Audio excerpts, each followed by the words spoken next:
Hello, this is Martin Edmondson, the founder of Reflections and the creative director on Driver San Francisco. I'm going to give you a quick walkthrough, a special E3 build of the game here.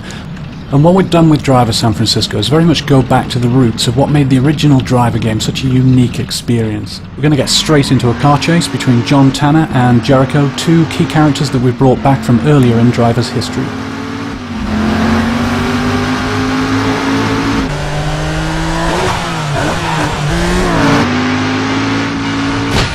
Other things we brought back, this sort of classic back alley action, smashing through garbage and bursting back out onto the streets, all that's back.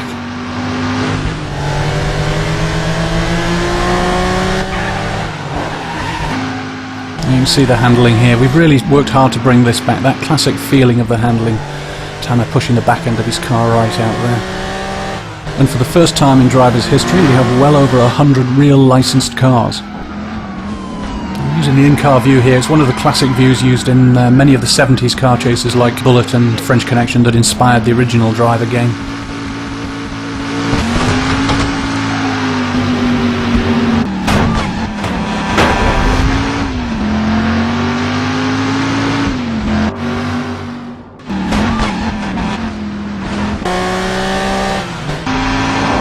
Bang! Right, so that looks like the end of Tanner's chase.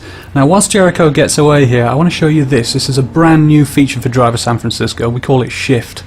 Now, this is brought about by the fact that Tanner, earlier in the story, is involved in a serious incident, and that puts him into a coma.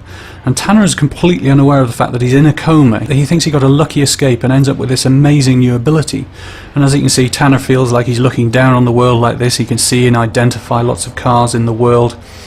And he can shift instantaneously into a vehicle. Anytime you change your mind, you can shift into another vehicle. And you can also have some fun with this. So if I want to change direction, for example, immediately without having to turn around, I just shift into a car coming in the opposite direction, like so. And this is something that upgrades throughout the game, so we can pull higher, reveal more of the city, and still see all the cars driving around. But Shift is a limited ability. It has to be charged. And ultimately it upgrades to reveal the whole city in its entirety. Now, as you can see, this is a massive area. It's 208 miles of road, and that makes it one of the biggest open city driving environments in any video game. And what it gives to the player is a truly diverse experience of different driving styles.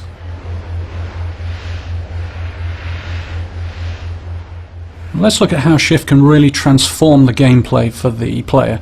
We're going to shift in lower here down the south end of the city, see what's going on here.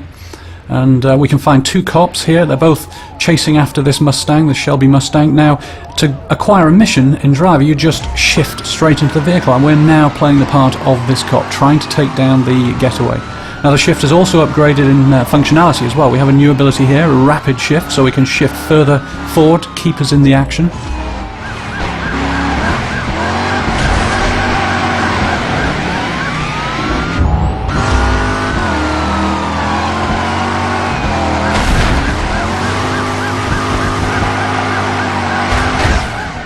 Overcooked it there. The other guy goes past, shifts, keeps us straight back up there, right behind the Mustang again. Now, when Shift really becomes interesting is when the player starts to treat the vehicles in the city as tools. So we're going to use Shift now to see if we can end this chase for good.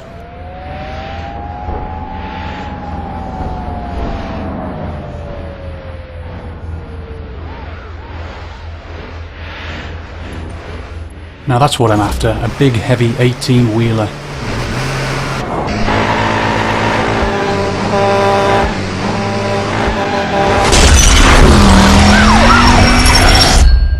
Well, thank you for watching, and I hope you enjoyed this very early preview of Driver San Francisco.